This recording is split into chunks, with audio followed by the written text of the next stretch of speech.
दरवाजे की घंटी बजी तो नेहा ने दरवाजा खोला। उसने अपने सामने एक 50-55 वर्ष के अधेड़ उम्र के व्यक्ति को देखा। चेहरा कुछ जाना पहचाना नजर आया। गौर से देखने पर उसे सब याद आ गया। नेहा जोर से चीख पड़ी, आपकी हिम्मत कैसे हुई यहाँ आने की? हमारा आपसे कोई रिश्ता नहीं, तो आप यहाँ क्यों आए हैं? ऐसा ना बोलो बेटी, मैं तुम्हारा पिता हूँ। अपनी बेटी की याद में आ ही गया एक पिता। वो व्यक्ति बोला, वाह, 17 साल बाद बेटी की याद आई। आप एक अपाहिज बच्ची का सहारा नहीं बन सके। जब छोड़कर चले गए थे तब कहाँ था आपका पिता प्रेम? नेहा बोली। तब तक नेहा की माँ अनुपमा भी बाहर आ गई। उसे देखते ही वो व्यक्ति बोला, अनुपमा, मैं रमेश, पहचाना?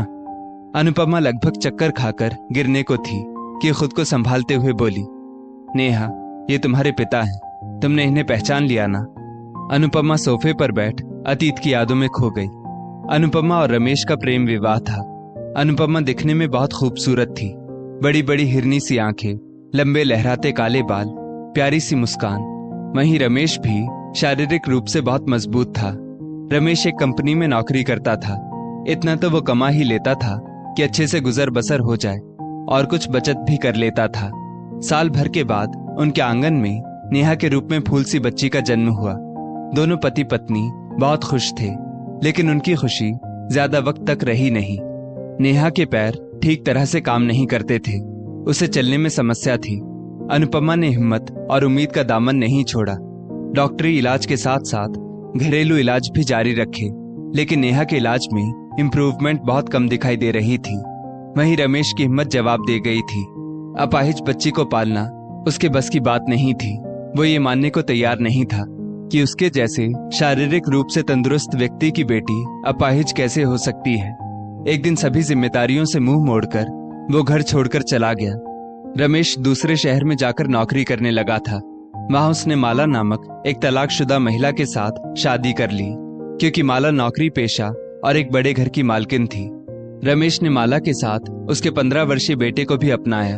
अनुपमा वर्तमान में लौट आई। जब रमेश ने आगे बढ़कर अनुपमा का हाथ पकड़ना चाहा, तो अनुपमा ने रमेश का हाथ झटक दिया। मैं जानती हूँ आप यहाँ क्यों आए हैं। मुझे इस बारे में जानकारी है कि अब माला नहीं रही और उसके बेटे ने आपको घर से निकाल दिया है, क्योंकि उसने कभी भी आपको पिता के रूप में नहीं अपनाया था। अनुपमा बोली। अनुपमा के हृदय में रमेश के लिए ना तो गुस्सा था, ना ही कोई सवाल। जीवन के इतने वर्षों में उसने खुद को बहुत मजबूत बना लिया था। आपको तो एक बेटी के ऊपर पैसा खर्च करना मंजूर नहीं था। डॉक्टरों की फीस, दवाइयों का खर्चा, आने जाने का खर्च, अन्य सब खर्चे मेरी माँ ने अकेले सब कैसे किया होगा, कभी सोचा है आपने?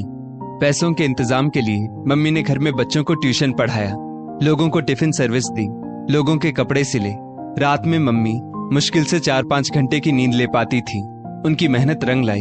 मैं काफी हद तक अब ठीक हो चुकी हूँ। उनके विश्वास और हौसले की बदौलत आज मैं बैंक में अच्छी पोस्ट पर हूँ। और आपको जानकर आश्चर्य होगा कि अगले महीने मेरी शादी योगेश के साथ है, जो पूरी तरह से स्वस्थ है। माँ के लाख मिन्नतें करने के बाद भी आप अपनी सारी जिम्मेदारियों से मुंह मोड़कर हमें अकेला छोड़कर चले गए। आपने अपने स्वार्थ के लिए व पैसों के लालच में एक तलाकशुदा महिला से दूसरी शादी भी कर ली। आज जब मैं अच्छी खासी मोटी तनख्वाह पाती हूँ और आपको सहारा देने के लिए कोई नहीं है, तो आप यहाँ आकर अपना हक जताने लगी। नेहा ने कहा, आज मैं अपने पैरों पर खड़ी हूँ और चल फिर सकती हूँ। ये सिर्फ और सिर्फ मेरी माँ की हिम्मत और हौसले की वजह से मुमकिन हो पाया है। मुझे गर्व है कि मैं उनकी बेटी हूँ।